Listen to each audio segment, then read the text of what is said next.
But no one's been it. Okay. So really think pico de gallo. The main difference, it's going to have tomato. Usually it has onions, but all of our onions went missing, even though I ordered like $20 worth of onions. So we'll pretend it has onions. So tomato, onion, garlic, fresh mashed garlic. Garlic is one of the things that's going to make it spicy. Then as much jalapeno as you want. So still very salsa-like. Dill is the key though. We have fresh dill today. Typically we make it even dillier by having dill seeds that we crush with the mortar and pestle. And I've done it both ways because I didn't think I'd like the dill seeds. I was like, that's going to be weird. Let me just keep it all fresh. And then when I finally did it with the dill seeds, I was like, whoa, that is like a game changer. Like it's different from the fresh dill. But we'll just go heavy with the fresh dill tonight.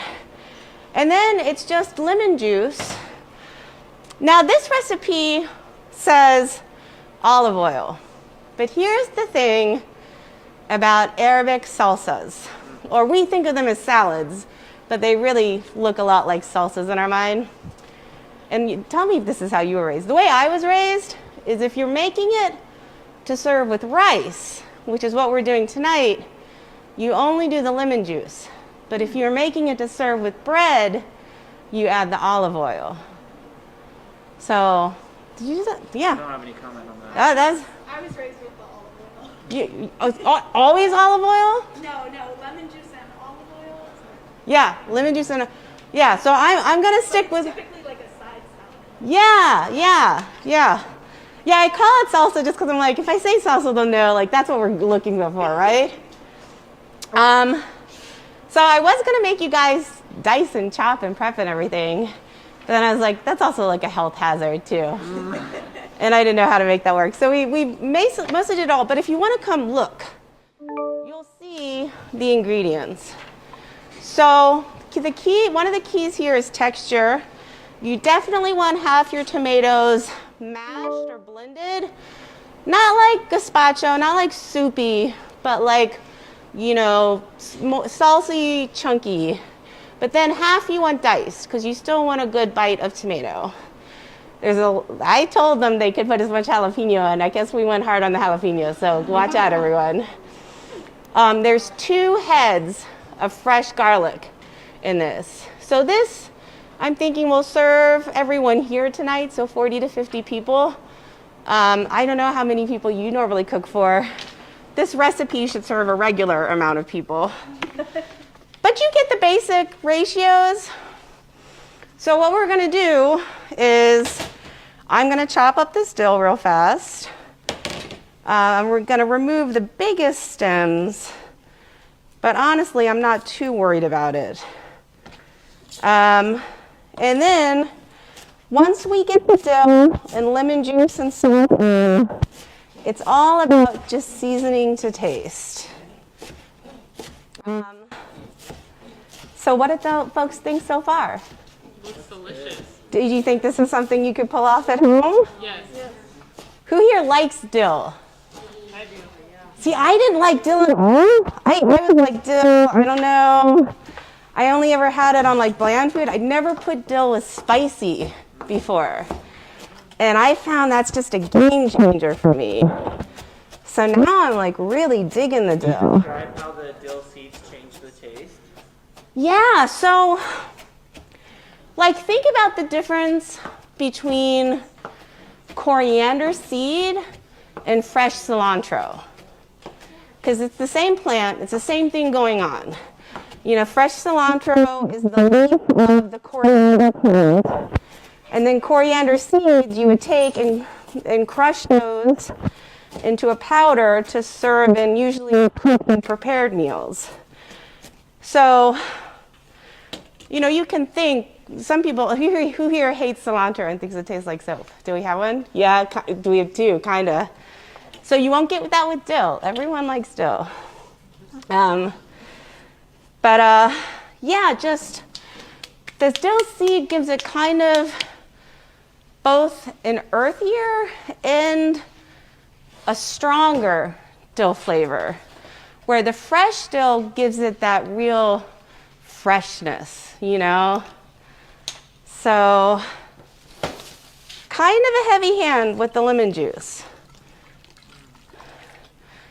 Always base your lemon juice off of how acidic your tomatoes are. Because sometimes your tomatoes are going to be really acidic, and sometimes they're going to be really sweet. Do you just know that by tasting them? Yeah, just by tasting. That's why chefs always tell you to taste your food. It's so because the very first Muna Food event I did it during Ramadan. And it was the first time I'd ever fasted for Ramadan this past year. So I was buying groceries the day before and then cooking all day. I didn't taste anything. I broke for one dish that I'd never made and I'd never eaten before and had all these weird seasonings. And I was like, I don't even have any idea what this tastes like. So I need to know before I send it out. But I have no clue what that dinner tasted like. Okay. One-time tasting spoons. Who wants to be an official taster? So our questions are more lemon, more salt, more jalapeno. I personally would go a little more A little more salt.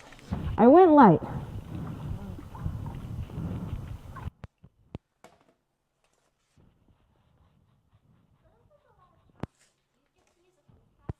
You can totally you could process just about any of this. I would suggest having some diced tomato at the end, but you could process the dill, you could process the garlic, you could process the jalapeno. I want to try it. Yeah, please.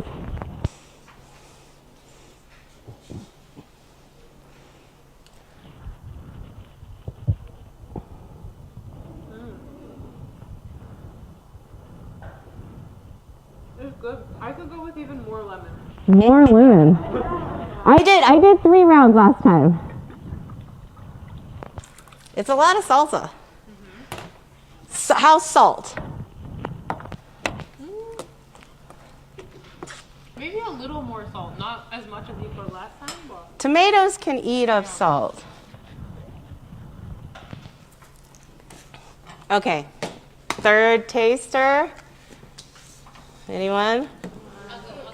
Yeah, come on.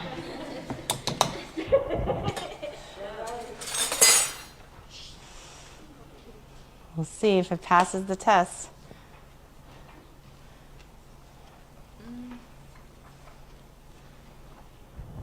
I think it's good. Yeah? Yeah. I've made a lot of pico in my days. Yeah? This is good?